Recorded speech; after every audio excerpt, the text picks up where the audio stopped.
Hello and welcome to an episode of Atomic Vinyl Reviews. My name's Jacob and today I've got another unboxing video for you guys. So, in this box I should have the McFarlane Toys 1933 King Kong figure, which I've been wanting in my collection for a very, very long time. In fact, before I even started collecting, I still remember seeing this figure in a box in a record store on the day that I got probably my first ever Godzilla figure from that very same store, and that figure definitely drew my attention, and this was, years ago, so yeah, I've been wanting this thing ever since. And finally, I found one secondhand, and I decided, you know what, let's just go for it. Got it off eBay, and here it is. In theory, let's hope it's in this box actually, because it's I haven't opened it yet. The thing about 1933 King Kong figures is they're very, very rare. Don't really have any movie-accurate versions of the 1933 King Kong. The closest we really got is this thing, which is meant to be that specific Kong, although it's quite stylized from what I've seen. And of course we have the Neca Kong, which came out, recently. It's obviously based off the 33 Kong, at least this face is, but it's still far from movie accurate. It's like way too lanky, and it just has a few issues I have with it that just don't lend itself to movie accuracy. So, I really wanted to get my hands on one of these because it is stylized, but it's still one of the very few actual 33 Kong representations in figure form, which is just bizarre to me because it's such an iconic, classic monster. You'd think there'd be so many figures of it by now and some, definitive movie-accurate versions, but no, not as of yet. Alright, so let's talk about what we actually got. We got a box filled with lots of shredded paper and some odd bits of cardboard and whatnot. So let's pull out this piece, see what we got here. Gotta say, this is just a roll of cardboard, okay. Put that aside. We got some bubble wrap here, so... okay. Wow. Now, I've seen this thing years ago in, like I said, that record store, but I really didn't expect it to be this big. I forgot how big this thing actually is. Look at that. He's chunky. I was expecting this thing to be only a little bit bigger than the Neca figure for some reason. But this guy is quite big. Okay. Okay. There we go. So, there is our Kong figure. Oh, that is really cool. He does look really stylized. He's really cartoony, but he's also very expressive is the first thing I can definitely say about this guy. Looks like this thing came out in the year 2000. They got some legal information on the back of this metal band around him. It says, trademark 1933 RKO Pictures Inc. And then it has 2000 Turner International Company, McFarlane Toys, made in China. So yeah, this thing is old now. This is 22 years old. Very cool. Although the original Kong that it's based off is much older at this point, almost like 90 odd years old at this point. But there we go. Wow. Not bad looking. This thing doesn't look really like he's worn or anything. He doesn't look dirty or dusty too much. Maybe a little dusty. Doesn't look as if he was still 20 odd years old. Very cool. Let's bring him in nice and close. Look at those eyes. Love the expressive mouth on this guy and that face. Now this is back from the days when action figures and stuff like that really weren't super accurate, so he is, like I keep saying, stylized. And also this is back in the day when I noticed a lot of these older figures, they made them in like a set pose, and then they kind of added articulation by just adding movement at the joints, but really they're only meant to the sculpt really only lines up at one set pose. Unlike something like Monster Arts or Neca figures, which these days are built in a neutral pose so that when you move them around, they don't really have really odd looking broken joints, kind of like his arm here, for example. Like you can see that's designed to really just line up here and nothing else.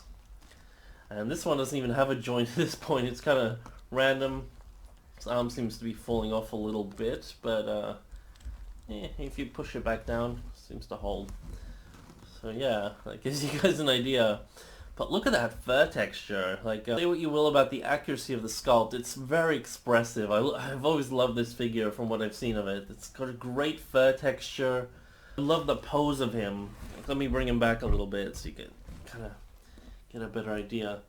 That's a great looking pose. Very aggressive looking. I love the way his knees are bent down. His arms are propped up and ready in an aggressive pose. That looks really cool.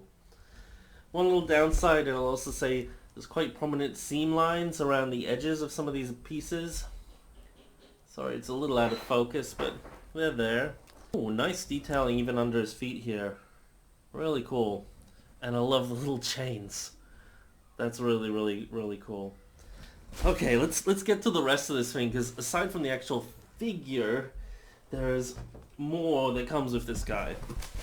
So we got lots of fluff, but under it we have, this is going to be tricky to pull out without, hopefully damaging anything, because it could be kind of fragile.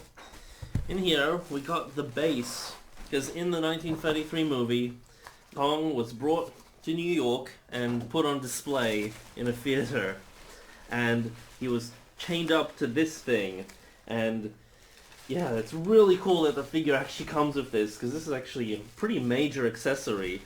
That's really neat. Unfortunately, this one doesn't come with the original box, which from what I've seen looked really cool as well. Again, when I saw it in the store like all those years ago, the figure was probably pretty new at that point, actually, come to think of it, when I saw it in that record store, because it was, years ago. If this thing came out in 2000, it wouldn't have been that old. Oh, this thing's really cool. I don't know where I'm going to put this, honestly, but just look at this thing. Got the big red letters King Kong. I don't know if that's movie accurate or not, but it's still really cool that it's there. And it's done in this lovely, lovely airbrushed metal gray and silver. And beautifully, I don't know how to call it, sculpted or put together, but it's got these really cool rivets all over it, and it just looks really hardcore and metallic. Now it is a little dirty here and there because this one has been used. You can see some splotches on it.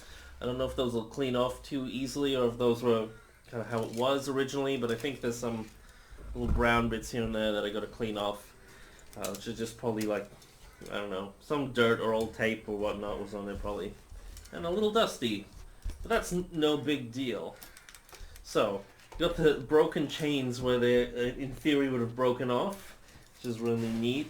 And then the idea is that Kong, which is really heavy, this guy's solid. He kind of feels like the same material most NECA figures are made of, give or take, and he was completely solid.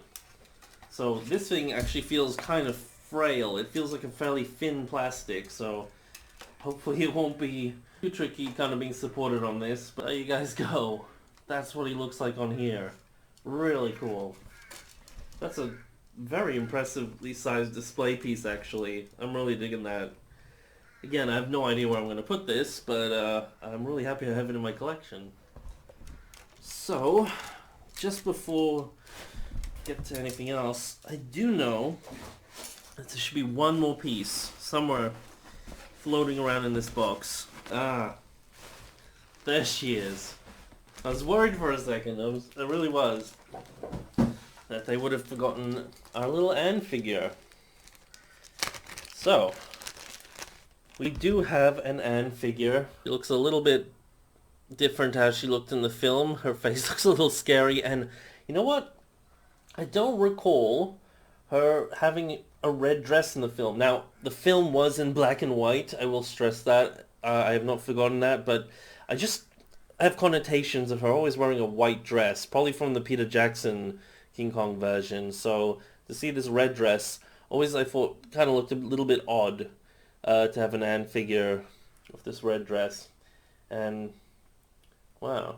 So this is the scale, so we can actually get a good sense of scale of this Kong, because we do have a person, which is really cool.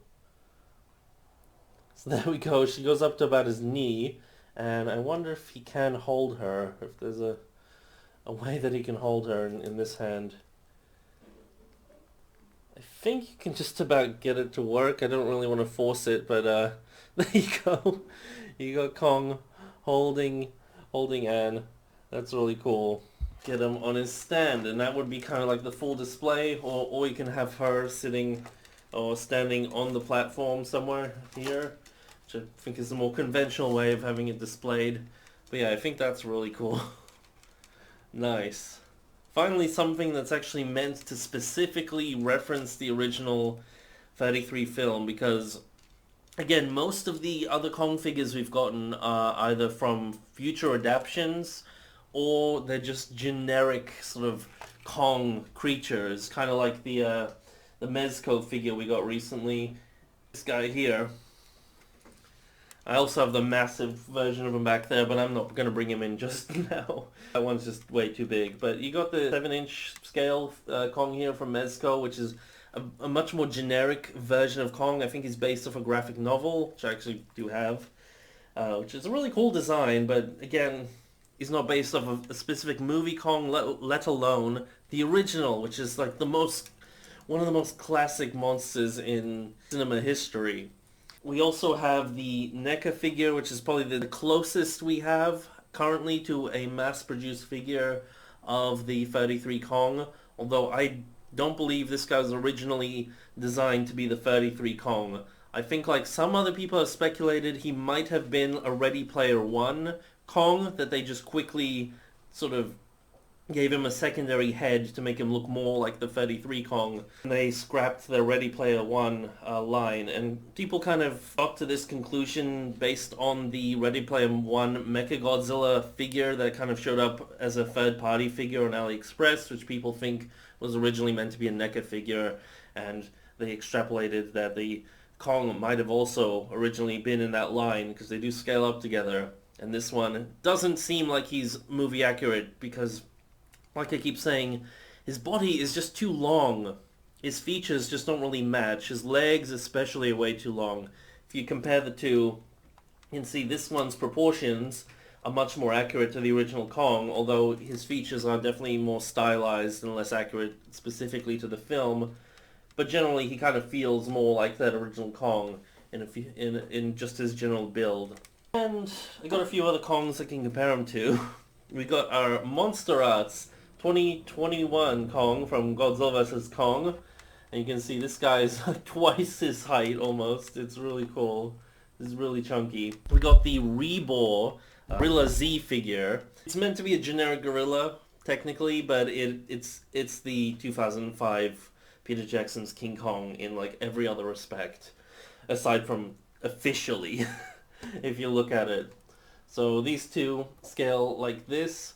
This one is, you know, a great figure in its own right, really chunky, really awesome, but he is still tiny compared to this Mezco one. Although maybe if he was standing up, they'd be somewhat comparable, although this one would still be bigger. And finally, I'll bring in this guy, which is the Kong Skull Island figure from Star Ace, or Ace Star, I always forget.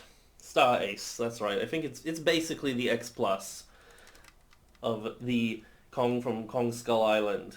And this one is actually finally bigger than this guy, so yeah, that's how they compare. So yeah, really cool figure. I think I'm just gonna leave the video here. Not much more to say about this guy that really hasn't been said, I think. It's just a really awesome figure, and it's I'm glad to have it in my collection, and I really, really hope that we get future, more accurate figures of the 33 Kong, because it is in dire need of like a really good official figure. I think Monster Arts should really get on that. Like licensing is probably the main issue of actually making a figure of this guy movie accurate, because the likeness and the name and all the different attributes are all owned by different people apparently, and so it's really difficult to actually put out a proper King Kong figure.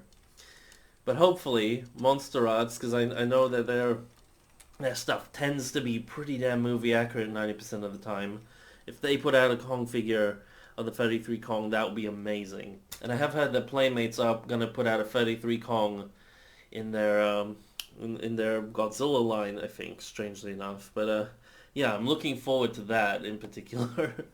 But yeah, that is it for this unboxing of the McFarlane King Kong figure. This thing is so cool. Again, I have no idea where I'm gonna put it. It has been decades, I think, since I first laid eyes on this thing, and finally it's in my collection.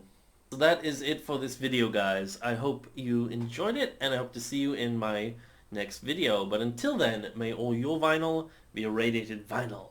Over and out. Bye.